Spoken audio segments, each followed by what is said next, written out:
स्वागत है शिव के रत्नों का प्यारा, शिव के रत्नों का प्यारा।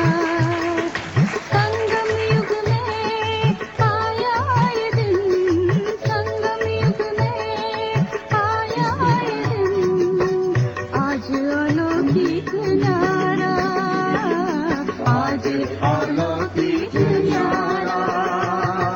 स्वागतम स्वागतम।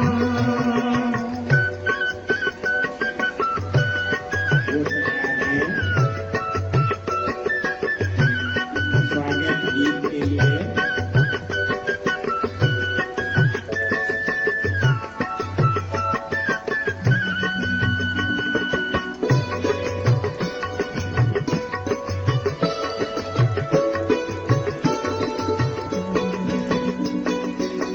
शिव के ज्ञान के फूल बरसाए, फूल बरसाए, पहनाए गुणों के हार, आत्म रूप का तिलक लगाए, तिलक लगाए, सतयुगी साज का भार, दीप प्यार का अमृत बरसे, दीप प्यार का अमृत बरसे, हुआ अनोखा संगम, हुआ अनोखा संगम। स्वागतम स्वागतम।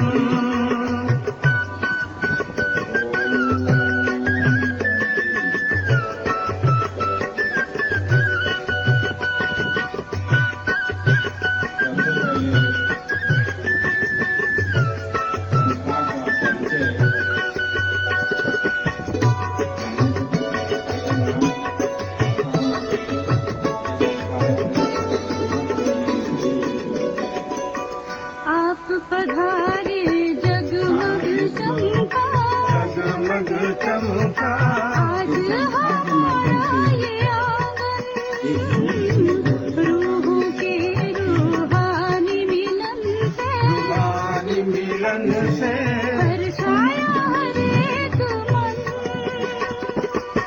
खुशियों को लौटाने आए, खुशियों को लौटाने आए, कदमों भरे हर कदम, कदमों भरे हर कदम। स्वागतम स्वागतम। स्वागत है स्वागत है स्वागत है शिव के रत्नों का प्यारा, शिव के रत्नों का प्यारा। संगम युग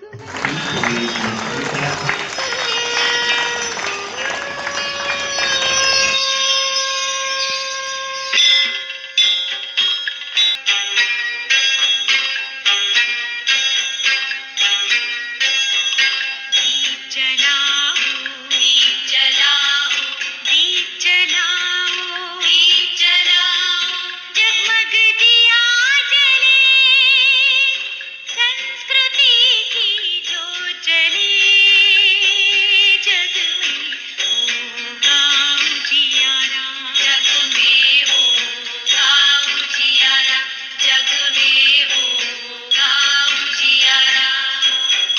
घर घर में यहाँ शांति होगी, मिटेगा अंधियारा, संस्कृति की जो चले, जग में होगा उजियारा, जग में होगा उजियारा, जग में होगा उजियारा।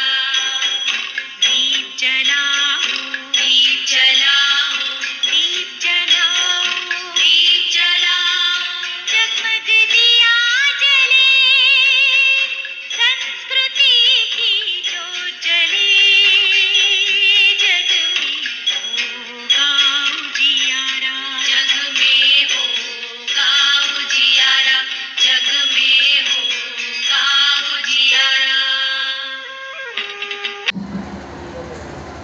बहुत हर्ष और उत्साह का दिन है कि हम सभी एक दूसरे से मिल रहे हैं और भगवान चर्चा हो रही है, तो ये चर्चा देखकर सुनकर दृष्टि पर पाठ प्ले करने वाले बच्चे अपना अपना पाठ बहुत ही सुंदर तरीके से मेरी चर्चा करते हुए, मेरी चर्चा सुनते हुए आज बैठे हुए हैं। तो भगवान भी खुशियों में फूलों की वर्षा कर रहा है। आज भगवान भी देखकर हमें बहुत हर्ष अनुभव कर रहे होंगे। तो आप सभी भी उस प्रभु को जो हमारे बीच आए हैं, यहाँ पर उपस्थित हैं, तो भगवान का आगमन के लिए उनका कर्तन ध्वनि से पहले स्वागत करिए। बहुत बहुत धन्यवाद परमात्मा का जो इस सभा में आए और हम बच्चों को इस प्रभु चर्चा में शामिल किया। अब हमारी सभा में उपस्थित हमारी प्यारी बहनें, हमारे सभी भाई लोग जो भी बैठे हुए हैं, उन सब का भी आज इस सभा में स्वागत है। और आप सभी जो यहाँ पर सुन रहे हैं, आप सबका भी बहुत बहुत स्वागत है।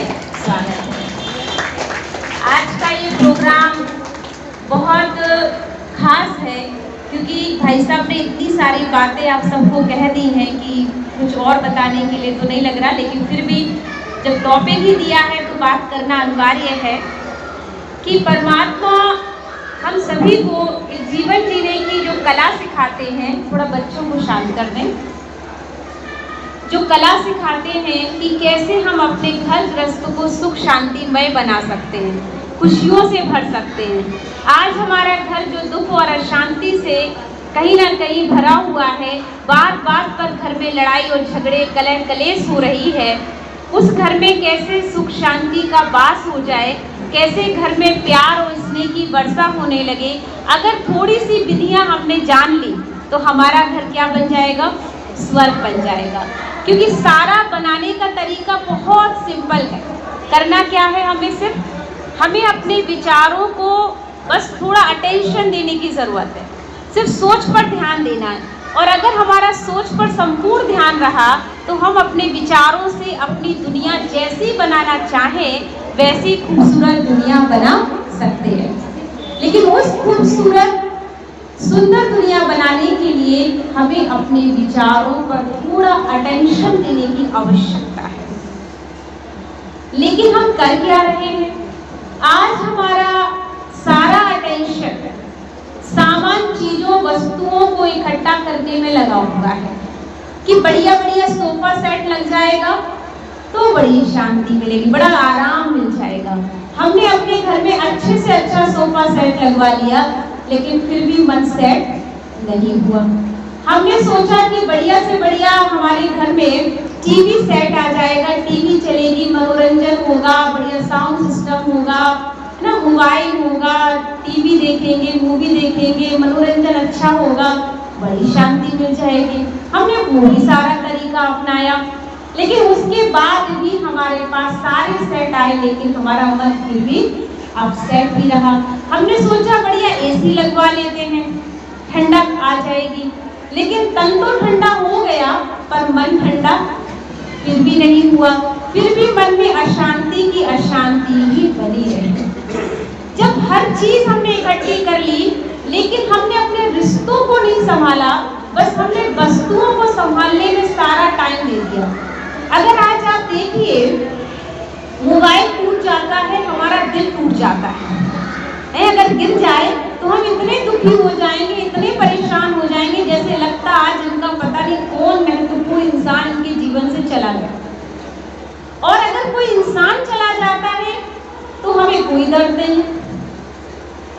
चीज टूट गई, मोबाइल टूट गया, हमने रिश्ते तोड़ दिए, लेकिन एक व्यक्ति हमसे रूठ गया, व्यक्ति का दिल टूट गया, उसके लिए हमारा कोई ध्यान नहीं है। लेकिन जरा सा सोचने की आवश्यकता है कि वस्तुओं से हमारा प्यार हो गया है और लोगों से सिर्फ हम इस्तेमाल करने लगे। सारी कहानी क्या हो गई? उल्टी हो गई है।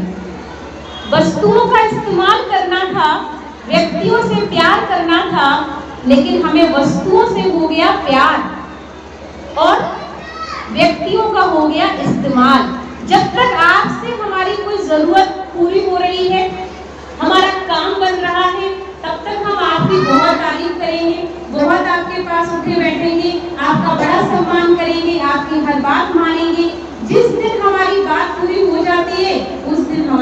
से कोई रिश्ता नहीं रहता, हम साइड हो जाते हैं। या हम रिश्ता बनाते ही तब है जब हमें कोई प्रॉफिट होने वाला होता है। हम समझते हैं कि इनसे हम रिश्ता बनाए क्यों, हम तभी रिश्ता बनाएंगे जब हमें इनसे कोई फायदा होने वाला हो। बिना फायदे का हम कोई रिश्ता बनाना पसंद नहीं करते। क्या हम वस्तुओं के लिए भी ये सोचते हैं कि बिना फायदे की हम कोई चीज अपने घर में नहीं लाएंगे, जबकि वो सारी चीजें आज हमारा बहुत नुकसान कर रही हैं। जितनी भी चीजें इकट्ठी कर रखी घर में, आज वही जो सुख के साधन थे, आज वही क्या बन गए हैं, दुख के कारण बन चुके हैं। जो मोबाइल हमारे लिए सुख देने वाला था, आज वही मोबाइल ऐसा बन गया है कि दूर देश वाले व्यक्ति से हमारी बात हो रही है, पर घर में 5 मेंबर एक साथ बैठे हुए हैं, उनकी आपस में बात नहीं हो रही है। माँ अपना फोन पकड़े बैठी है, पिताजी अपना फोन है, बच्चे अपना फोन पकड़े कोई टीवी खोले बैठा हुआ है, सभी एक साथ बैठे हुए हैं, लेकिन किसी की किसी से बात नहीं हो रही है। लेकिन दूर बैठे किसी व्यक्ति से हमारा रिश्ता चल रहा है, उनसे हमारी फेसबुक पे, भाई व्हाट्सएप पे, पता नहीं कहाँ कहाँ किसी साइट पर हमारी टॉकिंग हो रही है, और जो सामने है उनसे हमारा कोई मतलब ही नहीं रहा। तो जरा ध्यान देने की आवश्यकता है कि जो चीजें साधन हम लाए थे इसलिए कि हमारे साधन हमारे रिश्तों को जोड़ के रखे, अगर दूर है तो हम उन्हें पास बनाए रखें, ना कि जो पास है वो दूर हो जाए।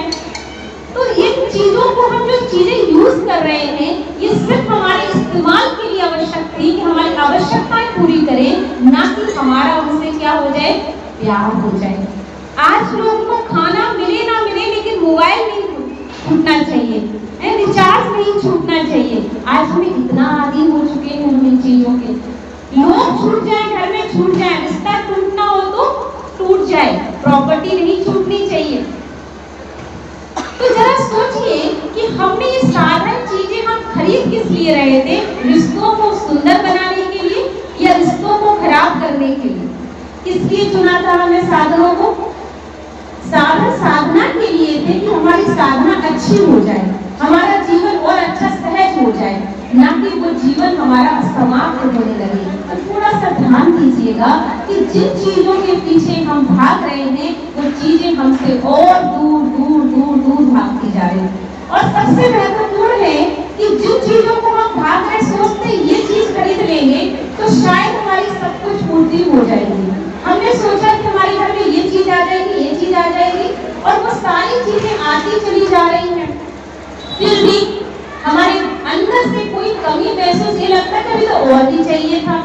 अब ये वाली पहले साइकिल की इच्छा थी तो साइकिल आ गई, तो मोटरसाइकिल चाहिए, मोटरसाइकिल आ गई तो गाड़ी चाहिए, गाड़ी आ गई 4 पहिए वाली तो बढ़िया वाली गाड़ी चाहिए। अब उससे भी लग्जरी कोई नई लेटेस्ट मॉडल आ गया, अब वो वाला चाहिए। मोबाइल आ गया, मोबाइल में भी वैरायटी है, वो चाहिए हमको। अब ये नहीं काम कर रहा, नया तरीके का आ गया। इच्छाएं इंसान की कभी खत्म नहीं होगी, और जितना आप इच्छाओं के पीछे भागते जाओगे, इच्छाएं एक परछाया की तरह होती हैं, और परछाया के पीछे जितना भागोगे वो आपसे और आगे ही भागते जाएंगे। और जैसे आप इच्छाओं से अपने आप को तंग कर लोगे, वो छाया आपके पीछे पीछे चलने लगती है। जैसे उन चीजों से आप साइड में करिए अपने आप को, वो वस्तु, वो चीजें आपके पीछे पीछे खुद ब खुद भागेंगी, आपको उनके पीछे भागने की आवश्यकता नहीं। चूंकि गुलामी जैसे हम करने लग गए हैं, हम उसके बिन जी नहीं सकते हैं। तो ये हमारी बहुत बड़ी एक कमी हो गई है, जिस कारण से आज हम अशांत हैं। सब कुछ सेट है हमारे घर में, लेकिन माइंड फिर भी अपसेट है।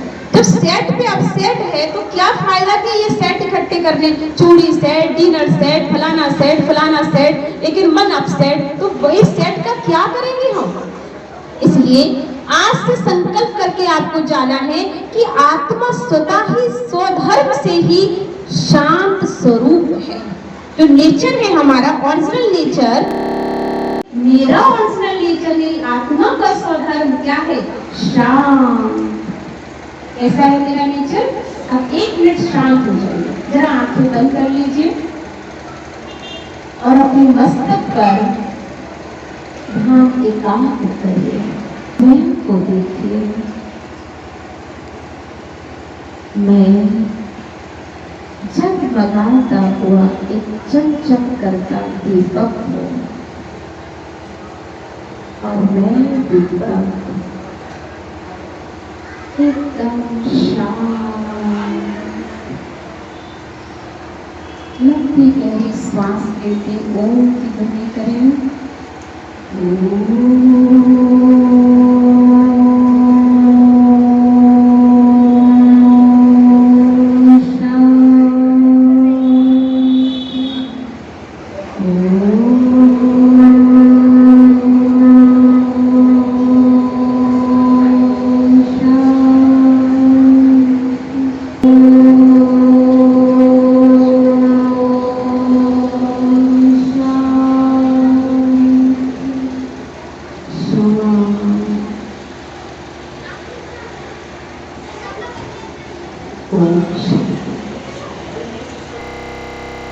रास्ते में सुई को ढूंढ रहा था, चाबी को ढूंढ रहा था। अब चाबी गुम हो गई तो कुछ लोगों ने पूछा, भाई क्या ढूंढ रहे हो? उसने कहा कि अंकल मेरी चाबी गुम हो गई है और मैं यहाँ बहुत टाइम से देख रहा हूँ। तो लोगों ने पूछा, अच्छा हम भी देखते हैं। सब जितने लोग आते जा रहे थे उसके साथ चाबी ढूंढना शुरू कर रहे थे। कुछ समय ऐसे बीतता गया, लोग भी लाइन लगाने लगे चाबी ढूंढने के लिए। एक बुजुर्ग व्यक्ति समझदार था, अनुभवी, वहां पर उपस्थित हुआ। उसने पूछा, बेटा क्या ढूंढ रहे हो? उसने कहा, दादाजी मेरी चाबी गुम हो गई है। तो पूछा, चाबी गुम कहाँ हुई थी तुम्हारी? उसने कहा, अंकल जी चाबी तो घर के पिछवाड़े में गिरी थी। कहाँ चाबी गिरी है? चाबी घर के पिछवाड़े में गिरी है और हम रोड पे जो लाइट चल रही है हम वहाँ चाबी ढूंढ रहे हैं। क्या चाबी मिलेगी? मिलेगी चाबी? मिलने वाली नहीं मिलेगी ना। अब उस बच्चे को कहा तो बच्चे ने कहा, दादाजी चाबी तो रोड पे इसलिए मिलेगी क्योंकि वहाँ अंधेरा है और यहाँ उजाला है, तो यहाँ पे चाबी मिलेगी ना, वहाँ अंधेरे में तो चाबी नहीं मिलने वाली है। अब उस व्यक्ति ने समझाया, दादाजी ने कहा, बेटा चीज जहाँ गिरती है वही मिलेगी, पर वहाँ टार्च लेकर चलो, उजाला करो तो चाबी तुम्हारी तुम्हें मिल जाएगी। कहा चलो अंकल, फिर टार्च जलाई, चाबी तुरंत वहां पर पिछवाड़े में मिल गई। अब ये कहानी सिर्फ उस बच्चे की नहीं है, ये कहानी हमारी और आपकी है। आज हमारी खुशी की चाबी, प्रेम की चाबी, आनंद की चाबी कहाँ खो गई है? कहाँ खो गई है? कोई जगह पता किसी को? लोग सोच रहे हैं प्रेम चाहिए है। बाहर दुनिया में जो सक्सेस लोग हैं, जो बहुत अच्छे बिजनेस में है, बहुत अच्छे पोजीशन में है, वहां पर मिलेगी खुशी, वहां मिलेगा आनंद, वहां मिलेगा प्रेम। लेकिन क्या मिल रहा है? मिल रहा है कहीं पर? कहीं पर हमें वो सुख, शांति, प्रेम, आनंद प्राप्त नहीं हो रहा है और हम अंधेरे में भाग रहे, क्योंकि हमें लग रहा है कि वहाँ उजाला है। अर्थात वहाँ लोग सक्सेस लोग खड़े हुए हैं ना, जिनको लाइफ में सक्सेस मिल चुकी है, तो वहाँ पर चाबी हमारी खुशी की हमें मिल जाएगी। लेकिन किसी को देखकर वहाँ चाबी खुशी की नहीं मिलेगी, क्योंकि चाबी गुम कहाँ हुई है? खुशी गुम कहाँ हुई है? खुशी गुम हमारी अंदर है। खुशी है कहाँ? अंदर है। प्रेम कहाँ है? अंदर है। शांति कहाँ है? अंदर है। पर अंदर क्या है? अंधेरा। गीत बज रहा था बहुत सुंदर, ज्योति से ज्योति जलाते चलो, प्रेम की गंगा बहाते चलो। जब तक ये ज्योति आत्मा की नहीं जलेगी तब तक हमारे अंदर अंधेरा है, और अंधेरा होगा उस घर में शांति और खुशी कहीं प्राप्त हो सकती है क्या? हो सकती है क्या? नहीं मिलने वाली। तो क्या करना पड़ेगा? पहले अपने घर के अंदर दीपक जलाना पड़ेगा।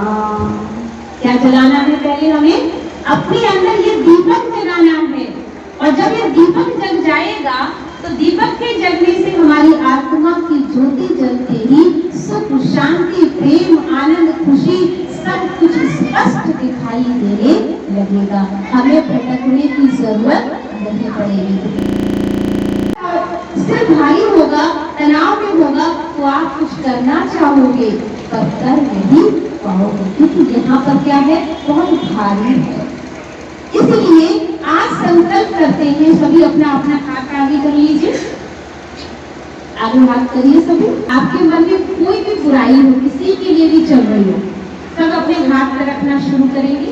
एक एक टोकरी निकालिए अंदर से, हाथ को सपोर्ट नहीं चाहिए, बिल्कुल हाथ ऐसे सीधा होना चाहिए, कोई सपोर्ट नहीं लेनी है आपको, बिल्कुल सीधा चाहिए हाथ। और हाथ पर आपको अपने मन में किसी के प्रति घृणा है, किसी के प्रति कोई नफरत है, किसी ने आपको दर्द दिया, किसी ने आपको धोखा दिया, किसी ने आपका विश्वास तोड़ा, वो सारी बातों को उठाइए दिमाग से और एक एक कोटरी को कहाँ रखिए, हाथ पर। कहाँ रखेंगे हम, हाथ पर रखेंगे। कुछ टाइम के लिए एकाग्र होना है, बिल्कुल नो सपोर्ट। चलिए स्टार्ट करते हैं। आंखें बंद।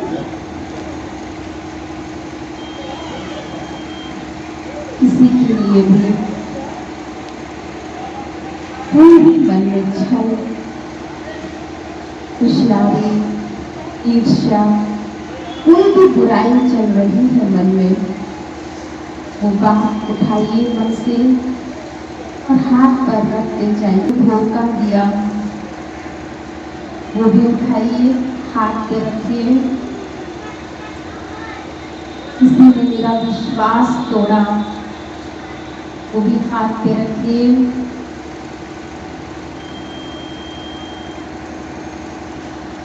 जो भी बात मेरे मन को परेशान कर रही है, वो सारी बातें उठाइए और एक एक करके अपने हाथ पे रखते जाइए।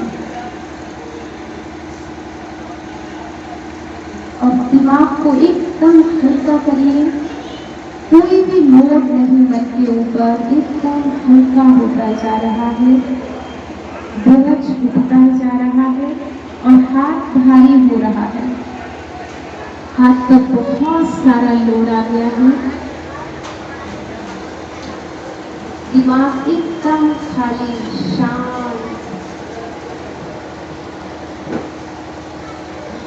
अब आंखें खोल लीजिए, हाथ वैसे ही तो वैसे रखिए। कितने टाइम तक ऐसा हाथ रख सकते हैं आप, लोड लेकर हाथ रख सकते हैं? कितने टाइम तक? 5 मिनट? नहीं, अभी भी बस बहुत हो गया। आप जरा विचार करिए, इतने से टाइम में आपके हाथ का ये हाल हो रहा है कि आपको लग रहा है हाथ ही काम नहीं करेगा, अगर थोड़ा टाइम और भी रख लिए तो ऐसे। जब थोड़े से टाइम में हाथ में इतनी प्रॉब्लम महसूस हो रही है और इतने समय से दिमाग पे इतना सारा लोड रखा हुआ है, क्या दिमाग खराब नहीं होगा? दिमाग भारी नहीं होगा? डिस्टर्ब नहीं होगा? होगा ना? होगा? अच्छा, ऐसे लग रही है अपना हाथ। हाँ, अब अपना हाथ जो है धीरे से थोड़ा सा यहाँ पे करिए और बढ़ाइए। आप भोलेनाथ के पास हाथ करते जाइए, महसूस करिए आप शिवलिंग के पास आपका हाथ है और अपना हाथ को बिल्कुल ऐसे झाड़ दीजिए। भोलेनाथ के ऊपर सारी बात, सारा लोड किस पे दे दीजिए? शिव बाबा को। शिव बाबा आपको सारा हमारा बोझ आज से आपको हाथ बिल्कुल कैसा कर लीजिए, थोड़ा घुमा लीजिए, हल्का कर लीजिए। हाँ, बिल्कुल बाय बाय कर दीजिए सारी बुराई को, बाय बाय, टाटा। लो बोझ है, कोई बोझ नहीं रखना है अपने पास, एकदम हल्का रहना। अब कैसा लग रहा है? थोड़ा ठंडा लगा? ठंडा हो गया, दिमाग एकदम हल्का महसूस कर रहे हैं, रिलैक्स हो गए। बोझ नहीं रखना है, क्योंकि ये बोझ रखते रखते किसी दूसरे को प्रॉब्लम नहीं हो रही है, किसे होती है? हमें। अब आ गई है महाशिव जयंती। क्या चल रही थी अभी? महाशिव जयंती। आज हम सबका ये प्रोग्राम महाशिव जयंती के उपलक्ष्य में रखा गया है। तो इस महाशिव जयंती पर हम शिव भोलेनाथ परमपिता परमात्मा को आज एक वादा करते हैं जो भगवान हमसे चाहते हैं। अब भोलेनाथ हमसे क्या चाहते हैं? वो चाहते हैं कि आप जो सबके लिए मन में बैर भावनाएं रखते हो, एक दूसरे से बैर करते हो, घृणा रखते हो, आज से वो बैर चढ़ाने के लिए कौन कौन तैयार है? बैर चढ़ाएंगे आप सब भोलेनाथ के ऊपर। बैर चढ़ाना माना बैर भावनाओं को भगवान शिव भोलेनाथ के ऊपर अर्पण कर देना। तो आज हम क्या करने वाले हैं? भगवान शिव बाबा के ऊपर अपने अंदर का जो बैर, कड़वाहट, ईर्ष्या या कोई घृणा किसी के लिए भी मन में बैठी हुई है, वो भाव भी हम कहाँ चढ़ाएंगे? बैर के रूप में महाशिव जयंती पर शिव जी के ऊपर। नहीं होगा क्या? कोई देर हो या ना हो, लेकिन अंदर का बैर को निकाल के चढ़ा ही सकते हो ना। तो ये समझिएगा, देर मिल जाए तो प्रतीक से निकालिएगा बैर और भगवान शिव जी के ऊपर। पहली बात तो हम समझते यही चढ़ा के चले जाओ तो बहुत अच्छी बात है ना। आज यही छुट्टी हो जाए, घर में जाके क्यों अपने अंदर कड़वाहट लेके जाए, अंदर तो बहुत अच्छा रूप लेकर जाएंगे। तब कहेंगे घर वाले आज ओम शांति वालों का जादू लग गया इनके ऊपर, इसका जादू लग गया। हाँ, वहां गई, इनका देखो बिल्कुल इनके अंदर का डर खत्म हो चुका है। अब दूसरी बात सुनिए, धतूरा। धतूरा किस चीज का प्रतीक है? धतूरा जो होता है वो कड़वा होता है और उसमें क्या होते हैं, कांटे होते हैं धतूरे में। हमें क्या करना है, आज से कोई भी कड़वाहट अपने मन में नहीं रखनी, क्योंकि भगवान शिव ने कहा है हमसे कि धतूरा चढ़ाओ, मुझे बहुत प्रिय है। भगवान हमारे अंदर की कड़वाहट मांग रहे हैं और कह रहे हैं, ये मेरे वत्स आप आओ मेरे पास और मेरे तुम्हारे अंदर जो भी बैर भरा हो, जो भी कड़वाहट भरी है, जो भी एक दूसरे को बातें चुभोते हो, कांटे चुभोते हो, वो सारी बातें किसके ऊपर चढ़ा दो? भगवान शिव भोलेनाथ के ऊपर चढ़ा दो। तो सब तैयार है भोलेनाथ पर ऐसा धतूरा चढ़ाने के लिए? तो हमें कोई भी किसी को ऐसी बात नहीं कहनी है तो किसी को चुभ जाए। हम ऐसी बात बोलाते ना कभी कभी, कहते भाई ऐसा बोला ना, मेरे को दिल को चुभ गई है ये बात। मैं सब कुछ भूल सकती हूँ, मेरे दिल को चुभी हुई बात मैं कभी नहीं भूल सकती हूँ। होता है या नहीं होता है? जो चुभ जाती है ना वो बहुत दर्दनाक होती है। इसलिए कभी भी ऐसे कोई बात नहीं बोलो जो किसी के दिल को क्या हो जाए, चुभ जाए। तो आज धतूरा चढ़ाएंगे सभी लोग, कड़वाहट चढ़ा के जाएंगे। अच्छा, तीसरी बात और सुन लीजिए, ये 3 प्रतिज्ञाएं करनी है आपको। तीसरी बात है बेलपत्री। बेलपत्री कितने पत्ते की होती है? कितने? 3 पत्ते की होती है। 3 पत्ते में से 2 पत्ते की बेलपत्री कोई चढ़ाता है यहाँ पर? कोई चढ़ाता है?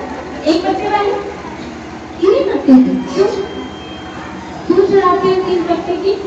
कहते भगवान जी को पसंद है 3 पत्ते ही वाले चाहिए, अगर 2 होंगे तो खंडित हो जाएगा, भगवान जी स्वीकार नहीं करेंगे। अब थोड़ा सोचिए, 3 पत्ते, तन मन धन, किस चीज का प्रतीक है ये? तन मन धन। और इसीलिए मंदिर में जाकर हमने गीत गाया, कौन सा गीत गाया? तन मन धन सब तेरा, तेरा तुझको अर्पण क्या लागे प्रभु मेरा। तो ये तन मन धन सब भगवान शिव के ऊपर चढ़ाने का प्रतीक था ये बेलपत्री। पर आज ना तन लग रहा है, ना मन लग रहा है, ना धन लग रहा है, पर बेलपत्री हर रोज चढ़ रही है। क्या भगवान जी को हम पागल बनाते रहते हैं? भगवान जी को हम कह रहे हैं हम सब चढ़ा रहे हैं, तन मन धन सब तेरा, तेरा तुझको अर्पण, और सारा दिन गा क्या रहे हैं? तन मन धन सब मेरा, मेरा मुझको अर्पण क्या लागे प्रभु तेरा। जो कुछ है सारा मेरा है और कहने में कह देते प्रभु तेरा है। ये झूठा वादा है या सच्चा वादा है? कैसा वादा है? झूठा वादा है। आज से भगवान से झूठे वादे नहीं करेंगे। कौन सा वादा करेंगे सभी लोग?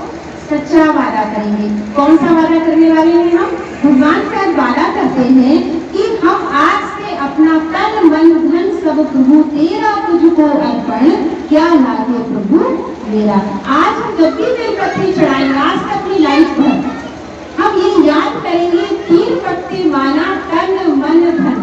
जब तन लगाएंगे तो तन निरोगी हो जाएगा 13 में, धन लगाएंगे तो धन की कभी कोई कमी नहीं आएगी, और मन लगेगा तो मन में कभी अशांति, कभी गंदे विचार नहीं हुए हैं।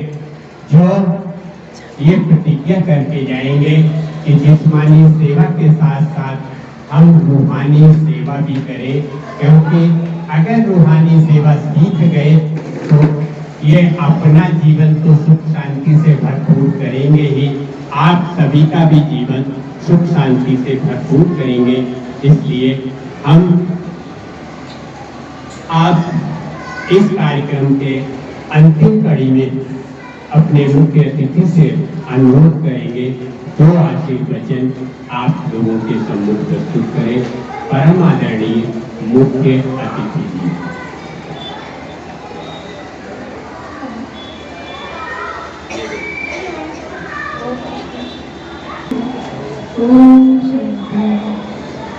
सभी ब्रह्मकुमारी बहनों का और ब्रह्मकुमारी भाइयों का और यहाँ पर सभी भी लगे हुए अतिथिगणों का हार्दिक अभिनंदन वंदन करते हुए सिर्फ इतना ही कहूँगी कि हम सब के लिए बहुत सौभाग्य की बात है इस तरह के कार्यक्रम हमेशा होते रहे।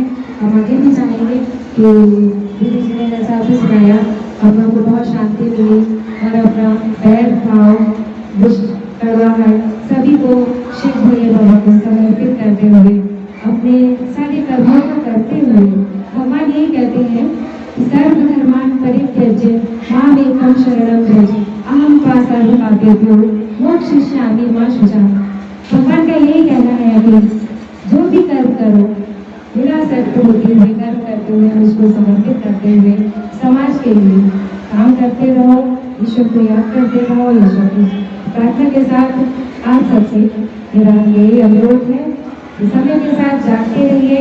जब सूरज निकल आता है तो मुझे अंधेरे को ठिकाना नहीं पड़ता, अंधेरा स्वयं भी वहाँ से चला जाता है। तो ज्ञान का प्रकाश आता है हमारे अंदर तो हम शुद्ध शुद्ध आत्मा अपने आप प्रकाशित होते हैं और आत्मा का स्वरूप ही है सदा आनंद में रहना। तो जैसे भी लोगों ने बताया मुस्कुराते रहो, गाते रहो, गुनगुनाते रहो। बस इसी तरह आप लोग हमेशा गाते रहें, गुनगुनाते रहें, मुस्कुराते रहें। एक छोटा सा भजन है आपको। आसरा इस जहाँ का मिले ना मिले, आसरा इस जहाँ का मिले ना मिले, मुझको तेरा सहारा सदा चाहिए, मुझको तेरा सहारा सदा चाहिए। चांद तारे पलक पर दिखे ना दिखे, चांद तारे पलक पर दिखे ना दिखे, मुझको तेरा नजारा सदा चाहिए, मुझको तेरा नजारा सदा चाहिए। बस अभी समापन की ओर ही है सब कुछ। तो अभी यहाँ पर हम सबसे पहले उस जगत नियंता परमपिता परमात्मा का धन्यवाद करते हैं और साथ साथ में हमारे यहाँ पर मंच पर उपस्थित हमारे अतिथि महोदय और हमारे वरिष्ठ दीदी, हमारे दूर से आए हुए भाई बहने, हमारे और साथी बहने, जितने भी सहयोगी भाई हैं, हमारे बीके भाई हैं, जितने भी हमारे मेहमान लोग आए हैं, इन सभी का हम दिल से अभिनंदन करते हैं, स्वागत करते हैं, स्वागत करते हैं। और आप सभी ने जो इतना अमूल्य समय दिया है उसके लिए आपको बहुत बहुत बधाई हो। हमारे जयसवाल भाई जी की तरफ से ये कार्यक्रम रखा गया है तो उनको, उनके परिवार को बहुत बहुत दिल से बधाई और धन्यवाद। भगवान भी हमको इशारा दे रहा है कि जब चारों तरफ से कोई भी सहारा काम नहीं करेगा, कोई भी व्यक्ति, वस्तु, वैभव, साधन जब काम नहीं आएंगे तो परमपिता परमात्मा का जो सहारा है वही हमारे लिए एकमात्र सहारा होगा, वही सानिध्य होगा बचने के लिए। तो जब कहते हैं ना, जहाँ पे दवा काम नहीं करती वहाँ पे दुआएं काम करती हैं, तो सब कुछ करते हुए भी हम अपने साथ साथ में थोड़ी सी दुआएं जरूर, दुआओं का खाता अपने अपने जीवन में सभी लोग जरूर खोजिएगा, क्योंकि हमें हर जगह पर हमारे मार्ग में उन्नति की सीढ़ी क्या है, दुआएं हैं। तो हम अपनी दुआओं का खाता भरपूर करें और साथ साथ में जो परमात्मा का कार्य है, आध्यात्मिक कार्य है, उसमें हम सभी थोड़ा थोड़ा अपना समय का सहयोग देते रहें, क्योंकि समय जो है बहुत फास्ट गति से आगे जा रहा है। तो समय को अगर हमने आज समझ लिया तो समय भी कभी हमको समझेगा। अगर आज हमने समय को बर्बाद कर दिया तो आगे हमको क्या मिलने वाला है। कल कल करते करते, एक एक दिन करते करते समय चलता चला जा रहा है। भगवान भी कहते हैं कल का दिन काल का दिन होता है। तो कोई भी काम, अच्छा कार्य हमको कल के लिए नहीं छोड़ना चाहिए। हमको जो भी शुभ कार्य करना है वो आज से ही करना है और अभी से करना है। कहते हैं ना, कल का भूला अगर आज आ जाए तो उसे भूला नहीं कहते हैं। जब से हम जग जाएं तब से सवेरा होता है। तो इन्हीं कुछ शब्दों के साथ में अभी हम अपने यहाँ जो प्रोग्राम जयसवाल भाई जी करा रहे हैं उनका